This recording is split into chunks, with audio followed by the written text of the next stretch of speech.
Hi friends, my name is Jenna. I'm a full-time traveler who practically lives out of a suitcase. I went to Walt Disney World for 8 days, and while I was there, I ate a ton of the best and not so best foods. Let's rate literally everything I ate at each park.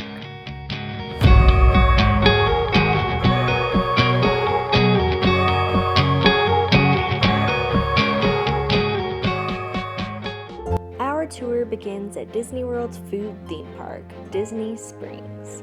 Pretty much the second that I got to Disney's property, I ran to Gideon's, and I do not regret it because the banana bread chocolate chip cookie, which is a permanent flavor now, is absolutely delicious, and the cold brew pairs so well with it. Gideon's was definitely one of my favorite places of the entire trip. 10 out of 10 Mickeys for both.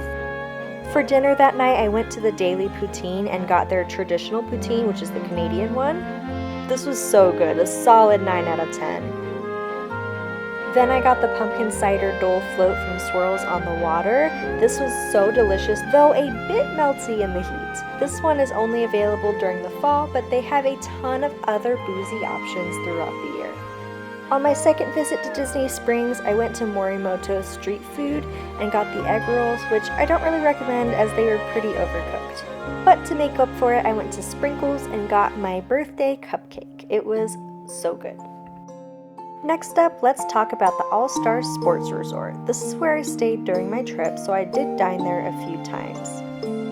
One thing all of the resorts have are these refillable hotel mugs, and basically you get to refill them as much as you want during a 30-day period. It was super convenient, so I give it an 8 out of 10. The All-Stars resorts all share the same menu, but mine was the sports resort. First up was Walt's Chili Bread Bowl. I ate it before bed, bad idea. For breakfast one day I had Mickey-shaped waffles. They weren't as good as I remember them being as a kid, but still fun. Next up is the Polynesian Resort. Here they have the Ohana Buffet, which serves breakfast, lunch, and dinner. I went for breakfast and there was a lot of food, so let's break it down. Pog juice, the best thing there. Honestly, I would just go for this. The coffee was just basic resort coffee, nothing special. The pineapple bread I was so excited for, but I did not like it. It was very dry, and for me to not like bread says a lot. I honestly liked the fruit bowl better than the bread, but it was still basic.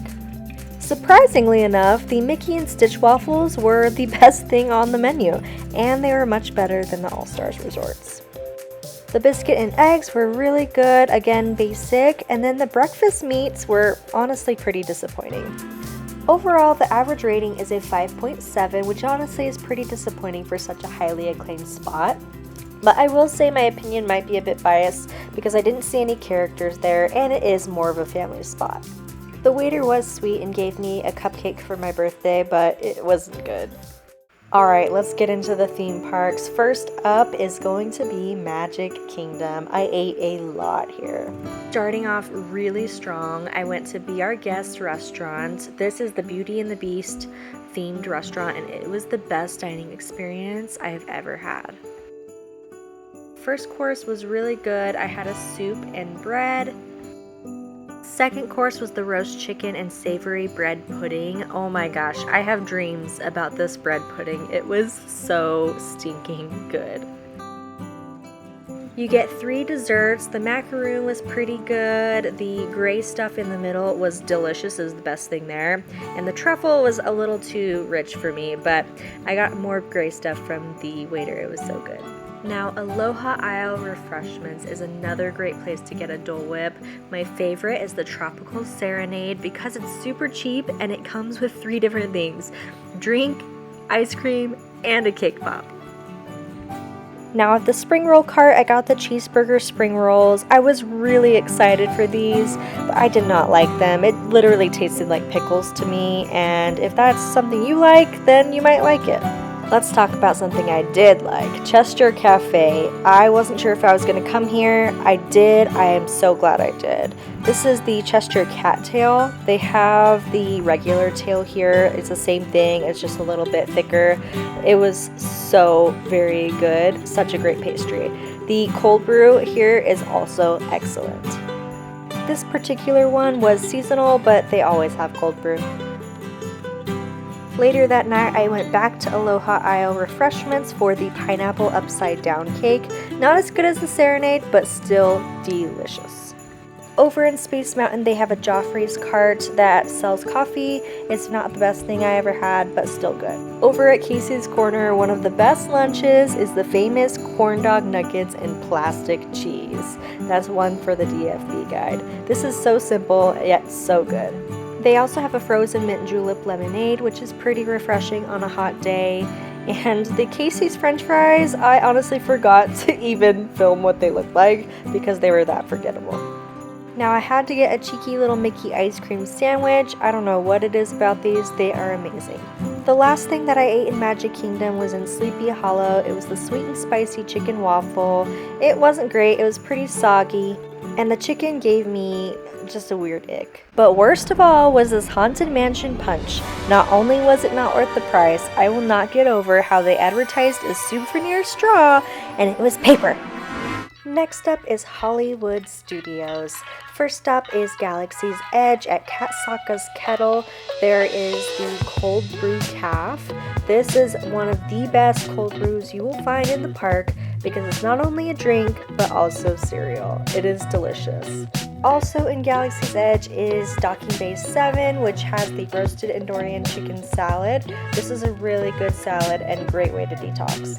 Over at Woody's Lunchbox in Toy Story Land, I had an entire feast. The seasonal lunchbox tart was okay. It wasn't my favorite thing. It's a Pop-Tart. The barbecue brisket with the tomato soup dip is absolutely amazing. I really enjoyed this. And then the Mystic Portal Punch was honestly pretty skippable. It was good for a hot day. Now that night I went back to Galaxy's Edge to Oka's Cantina, which is the bar there. I had the Fuzzy Tauntaun, which I've had before at the other Galaxy's Edge. I believe they changed the recipe to make it less fuzzy, if that makes sense, and it wasn't a good change. One drink that was consistent between the two parks was the Blue Bantha. I will drink Blue Milk here. I will not drink it in the stand. It's really good here. The cookie is the main event though. It is the best cookie that is in the park. I also tried something new, the Bespin Fizz. I wasn't sure because of the price point, but I was really surprised by this drink. It was very fun, it was very sweet, but not too sweet. Awesome. I had to go back to Hollywood Studios for one thing in particular, the Wookiee cookie. This thing is huge, and I had to have it for breakfast the next morning. Now, if you know anything about any of the parks, Epcot is the place to go for food. Joffrey's has a few stands in Epcot, and this mocha was pretty good. Now, if you're in a caramel mood, there is a ton in the Germany pavilion. I got this caramel cupcake. It wasn't the best thing that they had there, but it was still good. Also in Germany is Nudelgratin. This is a super cheap snack, and it was really enjoyable. One thing that sets Epcot apart is the Food and Wine Festival. These are the adobo yuca fries from this year. They are not to be missed next year, but if you want them in the off-season, you can find them in the Nomad Lounge at Animal Kingdom. Now the Paris Pavilion is where it's at. They had the best festival booth. This cheesy beignet so hit the spot. It was so gooey. And if you're looking for something year-round, this orange Grand Marnier is really truly worth the price. The only thing I didn't like from Paris is this brioche filled with ice cream. I don't know if I just got the wrong flavor, but it just wasn't my thing. On the next day, I got a Starbucks cold brew. Unless you're taking a cute picture of the cup, I would just go to Joffrey's. You can get a Starbucks anywhere. I tried Germany again for the caramel butter bar. It was super greasy. I probably wouldn't get it again. Because France had so many good foods the first day I was there, I went back to Les Halles for a croissant jambon fromage. I'm totally botching that. Yeah, they have a lot of different options, but this one was the best. The next few items are Food and Wine Festival exclusives, so I'm going to rapid fire them. The Earth Booth's Impossible Meatballs were a pleasant surprise, and the Herbal Freeze was refreshing. At the Japan booth, the teriyaki chicken bun was pretty good, but not my best bun. And in Italy, the gnocchi is delicious, but for the price, it just wasn't enough. Now if you're looking for a free drink, go ahead and head into Club Cool and drink Madagascar, maybe not Beverly. Last but certainly not least is Animal Kingdom. There are a lot of hidden gems here. Flame Tree Barbecue has some of the best pulled pork. Definitely try the baked macaroni if you can. Over at Tamu Tamu is the Simba Sunset Dole Whip. It wasn't my favorite Dole Whip, but still good. And if you head over to Pandora, there are 2 restaurants. The first is Pongu Pongu. The Night Blossom drink is definitely something you should get, especially if you like boba. Now the Pongu Lumpia, I really wanted to like. It's got cream cheese and pineapple. It was just weird texture for me, and overall, my least favorite thing I ate. And then in Satuli Canteen, there's a few healthier options. I got the sliced grilled beef bowl, and you get to customize it. I think I picked the wrong customization, so it wasn't great for me, but I think it would be better with different options. And then of course at the water park Typhoon Lagoon, I did go to one place, Typhoon Tilly, for the Hey Hey cone.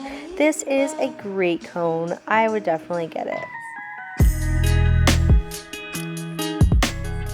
Thank you so much for watching. Be sure to subscribe for more travel inspo and more Disney content on the way.